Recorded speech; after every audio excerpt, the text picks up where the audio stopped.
Halo semuanya, kembali lagi dengan Judan dan Bertekno, dan pada hari ini akhirnya Google itu merilis salah satu smartphone andalan mereka, yaitu Pixel 4a.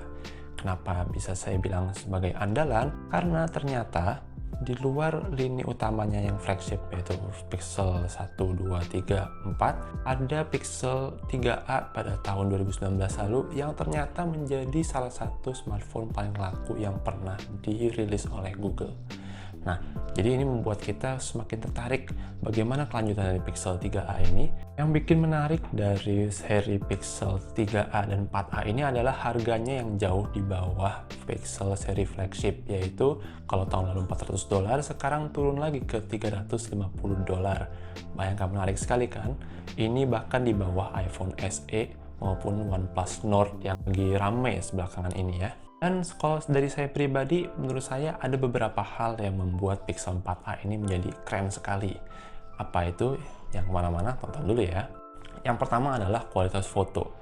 Kalau kita mau trade pakai Pixel itu, wah, itu luar biasa deh.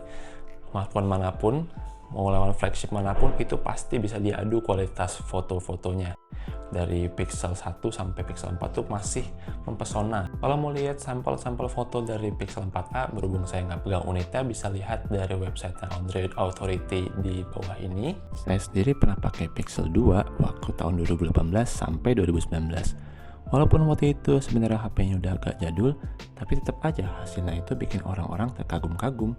Terutama bagian light side-nya, karena waktu itu wah bisa dibilang nggak ada lawannya ya. Kalau sekarang sih udah lumayan ada banyak kompetitor untuk fotografi di kondisi low light. Lalu hal lain yang bikin menarik dari seri Pixel adalah user experience-nya. Nggak bakal tuh ada namanya iklan, bloatware, atau apps pre-install yang sering ganggu notifikasi. Nah itu wah jauh-jauh lah dari seri Pixel. Belum lagi interface-nya juga bersih banget, jadi HP-nya itu sangat mudah untuk dipakai. Saya sendiri waktu memakai seri Pixel itu wah, sangat nyaman lah ya. Mau swipe-swipe itu lancar, juga mau pindah-pindah aplikasi juga lancar. Itu pokoknya sangat menyenangkan lah experience Pixel. Hal lain yang bikin menarik lagi adalah update software. Ya, pada video sebelumnya saya pernah menyebutkan kalau Snapdragon seri 7 itu belum tentu dapat update dalam jangka waktu panjang ya. Nah, seri Pixel 4a ini juga dapat Snapdragon seri 7, lebih tepatnya 730G.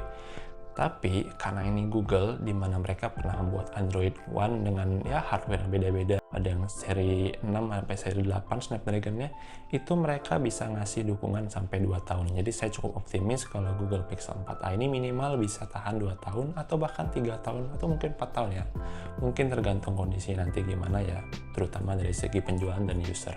Lalu di luar itu ada hal-hal kecil yang membuat Pixel 4a ini menjadi smartphone yang simple tapi bisa dibilang lengkap juga. Jadi headphone jack ada, USB Type-C, fast charging, ya yang basic-basic seperti itu tercover dengan baik oleh Pixel 4a. Wah keren-keren semua nih. Wah tunggu dulu, bukan berarti nggak ada kelemahannya ya. Yang pertama itu adalah Pixel 4a nih saya kira nggak bakal dijual resmi di Indonesia. Ya, kenapa? Meskipun Google itu punya kantor di Indonesia dan punya relasi dengan baik dengan perusahaan-perusahaan di Indonesia, bukan berarti artinya Google itu bakal merilis setiap produk mereka ke Indonesia. Misalnya nih ya, Google Nest aja baru masuk belakangan ini. Apalagi kalau Google Pixel itu bakal lebih ribet karena dia udah hubungannya dengan jaringan telekomunikasi. Pasti harus daftar email ke Kominfo, Kemenperin, dan sebagainya, yang membuat itu tuh prosesnya nggak semudah untuk mendatangkan barang-barang lain ya. Lalu dari situ hubungannya adalah ke harga Pixel 4a itu sampai ke tangan kita berapa. Kalau di luar negeri itu tulisannya $350. Tapi ya kalau misalnya udah melewati transport logistik, lalu bayar pajak dan sebagainya, saya kira kalaupun dijual Indonesia juga harganya paling 7,5 juta sampai 8 juta ya. Kalau harga segitu sih di Indonesia kompetisinya berat bos. Udah ada Oppo Reno 4 ntar lagi rilis, ada Vivo X50, ada Samsung A71. Gak semudah itulah Pixel 4a itu bisa laku keras di Indonesia. Lalu terakhir itu saya lihat baterainya itu agak kecil ya, di 3140 mAh. Ya sebenarnya ini sih nggak terlalu kecil-kecil banget sih, kalau untuk tahun 2017-2018 itu udah standarnya. Cuma begini, jadi saya sendiri memakai Reno 2, di mana dia memakai Snapdragon 730G juga. Dengan baterai 4000 mAh, Reno 2 itu bisa tahan kalau misalnya saya charge full dari jam 7 pagi, itu bisa tahan sampai malam sekitar jam 7 malam juga, atau jam 8 dengan sisa 10%-an. Kalau Reno saja sudah bisa bertahannya cuma 12-an jam, kalau untuk pemakaian saya sendiri, bisa jadi kalau Pixel 4a ini mungkin jam 4 atau 5 sore juga udah hampir habis gitu loh baterainya. Memang sih kalau Pixel 4a itu kan layarnya juga lebih kecil dan pasti ada optimasi software yang lebih baik dari Google ketimbang merek-merek Android lain. Tapi tetap aja kalau kita memakai HP itu untuk kegiatan yang berat seperti main game atau tethering gitu, keuntungan dari layar lebih kecil ketimbang baterai yang lebih besar itu nggak terlalu sebanding. Jadi buat Anda yang berpikiran kalau Pixel 4a itu bakal lebih awet karena optimasi software dari Google, nah itu pikir-pikir dulu deh kalau biasanya itu Anda menggunakan HP untuk kegiatan berat. Nah di luar itu mungkin jatuhnya udah kayak nitpicking ya, atau bisa dibilang agak nyari-nyari kesalahan, dimana bodinya itu masih polikarbonat. Kalau saya sendiri sih nggak terlalu keberatan ya bodi polikarbonat atau plastik ketimbang kaca, selama polikarbonat itu bagus. Lalu nggak ada wireless charging ya, tapi ya $350 untuk dapat wireless charging juga nggak apa-apa sih. Oke, sekian dulu video tentang Pixel 4a dari saya, mudah-mudahan bermanfaat.